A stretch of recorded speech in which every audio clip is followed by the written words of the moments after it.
कभी देखा है रियल लाइफ में रियल हीरो? ये रुके नहीं, थके नहीं,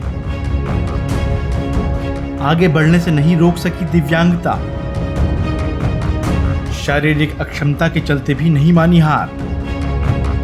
गुर्जर बेगराज के जज्बे को सलाम। किसी ने सही कहा है, मंजिलें उन्हीं को मिलती हैं जिनके सपनों में जान होती है। परों से कुछ नहीं होता, हौसलों से उड़ान होती है। हम बात कर रहे हैं गुर्जर बेगराज उर्फ बग्गा की, जो उत्तर प्रदेश में लोनी के गांव सिरोरा सलेमपुर के रहने वाले हैं। शारीरिक रूप से अक्षम हैं, लेकिन इन्होंने इसको चुनौती नहीं माना, क्योंकि बेगराज की एक खास बात है, ये दिव्यांग होने के बावजूद किसी से मदद नहीं मांगते।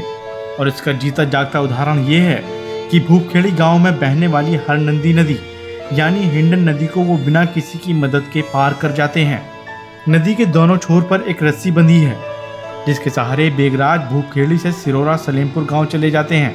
बहती नदी को पार करने में अच्छे घबराते हैं, लेकिन गुर्जर बेगराज इसको आसानी से पार कर लेते हैं। पानी इसका कैसा है? गहरा है? किस तरह का है? गहरा पानी है, बहुत पानी है हमारे यहाँ तो। ये तो अभी ये देखो तैर के निकल गया आपके सामने ही। हाँ तो तैरने वाले हैं जी, ये तैर के निकल जा। अच्छा। हाँ कटाव बहुत है ये तो।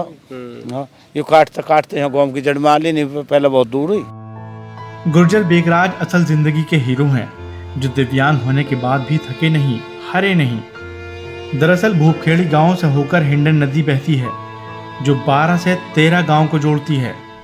वहीं भूपखेड़ी गांव से सिरोरा सलेमपुर जाने के लिए लंबा चक्कर काटना पड़ता है, जो गुर्जर बेगराज नहीं कर सकते थे। तो उन्होंने जुगाड़ से एक नाव बनाई और नदी के एक छोर से दूसरे छोर पर रस्सी बांधी। बस फिर क्या था, हिम्मत दिखाकर नदी में उतर गए और शुरू हो गया उनका सफर। अब वो इसी रस्सी के सहारे भूपखेड़ी से सिरोरा सलेमपुर गांव जाने के लिए नदी पार करते हैं। कहते हैं, अगर खुशहाली के सपने देखकर विकलांगता से लड़ा जाए तो विकलांगों का भी जीवन खुशहाल हो सकता है। गुर्जर बेगराज शादी नहीं कर पाए, लेकिन उनका जीवन दूसरों पर निर्भर नहीं करता। वो अपने ज्यादातर काम खुद निपटा लेते हैं। बेगराज की उम्र करीब 70 साल है, और इस उम्र में भी वो जज्बा, वो हिम्मत उनके अंदर है, जो किसी नौजवान में होती है। अब मन में सवाल उठता है कि क्या बेगराज बचपन से ही दिव्यांग हैं? तो इसका जवाब है नहीं। दरअसल कुछ साल पहले एक शादी समारोह में एक बैल ने बेगराज के दोनों पैरों को कुचल दिया, जिसके बाद उन्हें अस्पताल में भर्ती कराया गया। वहां पता चला कि उनकी टांग पूरी तरह से टूट चुकी है। डॉक्टरों के पास उनकी टांग काटने के सिवा और कोई चारा नहीं था, जिसके बाद बेगराज की टांग काटी गई ताकि जिस्म में जहर ना फैले, तब जाकर उनकी जान बच सकी। इतना बड़ा हादसा होने के बावजूद उन्होंने हार नहीं मानी और जिंदगी को बेहतर ढंग से जिया, जिसका नतीजा ये हुआ कि वो किसी पर बोझ नहीं बने और खुद अपने सारे काम किए।